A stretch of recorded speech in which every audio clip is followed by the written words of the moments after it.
You are about to kill someone. In front of a crowd, hundreds of people are watching. Some are cheering, some are praying, some are waiting for you to fail. Your hands are shaking, because if you do this badly, the crowd might kill you instead. Welcome to the job nobody wanted. You are the executioner. It is the Middle Ages, roughly the 14th to 17th centuries. Public executions are common across Europe, especially in London. One of the most famous execution sites is Tyburn. A wooden gallows stands in an open field. Crowds gather by the thousands. Executions are not private. They are public spectacle, a warning to everyone. Steal, rebel, commit murder. And this could be your fate. But someone must carry out the sentence. Someone must pull the rope or swing the axe. That someone is you.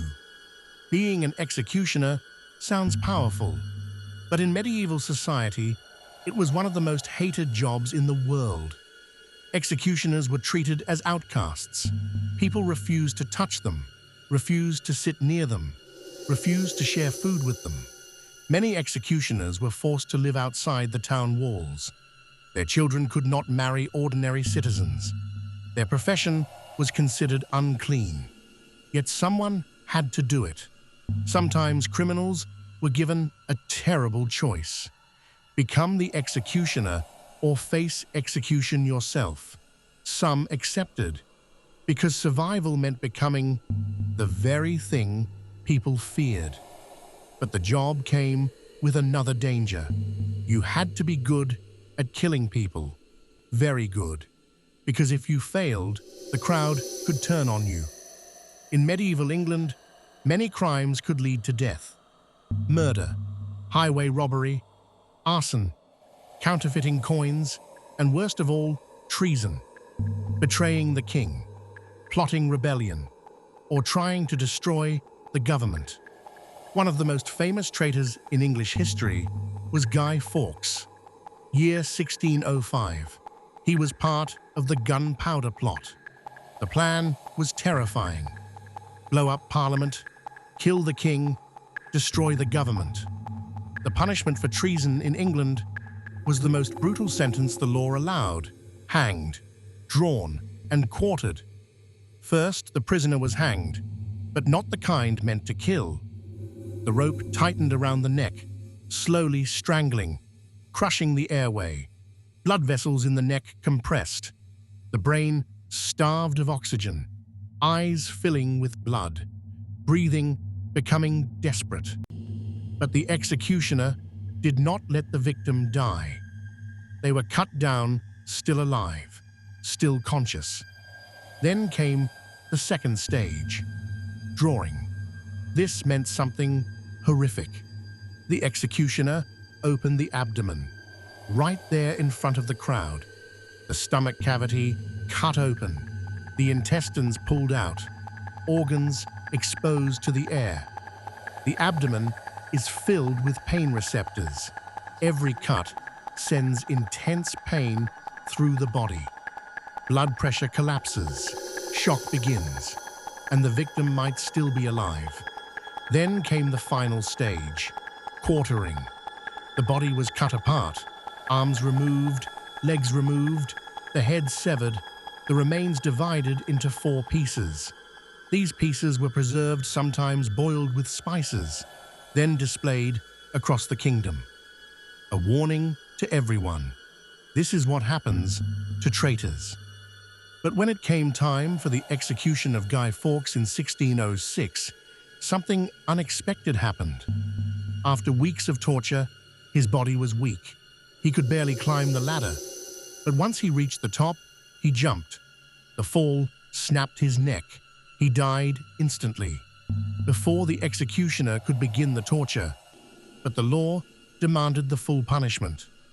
Even in death, the sentence had to be completed. His body was still cut open, still dismembered, still quartered, because the punishment was meant to terrify the living, and someone had to carry it out.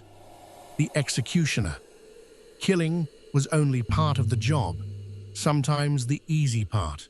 The executioner often had to finish what the law demanded.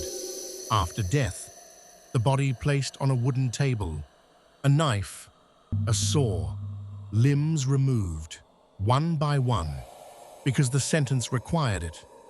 Pieces of the body were displayed across the kingdom, heads mounted on spikes, displayed on places like London Bridge, rows of skulls, blackened by wind and rain, watching every traveler entering the city.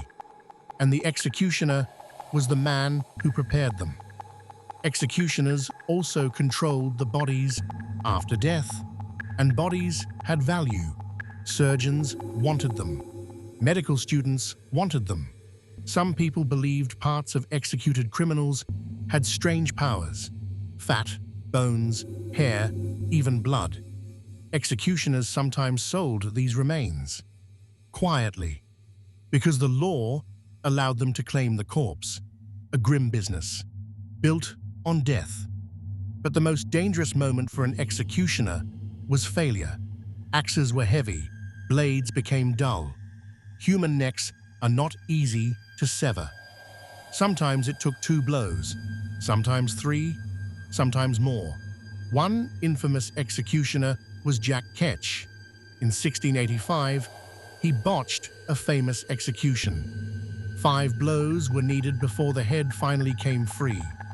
The crowd was horrified. People shouted, some threw stones, some tried to attack him, because the crowd expected one thing: a quick death. If the executioner failed, the mob could turn violent. And suddenly, the executioner might become the next victim. Imagine living with this job. Faces begging for mercy. Crowds screaming for blood. Bodies at your feet. Executioners were feared, avoided, sometimes hated more than the criminals they killed. Many suffered nightmares. Many drank heavily, but they could not escape the role. No other profession would accept them. Once you became the executioner, you were trapped. Now, the prisoner kneels before you. The crowd is silent. You grip the axe. Your hands are sweating. If you refuse, you could be executed instead. If you hesitate, the crowd might riot. If you fail, the victim could suffer horribly. The guard gives the signal. The prisoner closes their eyes. And everyone is watching you. History remembers kings, generals, rebels, but rarely the man holding the blade. Yet for centuries, someone had to stand in front of the crowd. Someone had to carry out the sentence. A job filled with fear, stigma, and blood. Because in the darkest corners of history, justice always needed an executioner.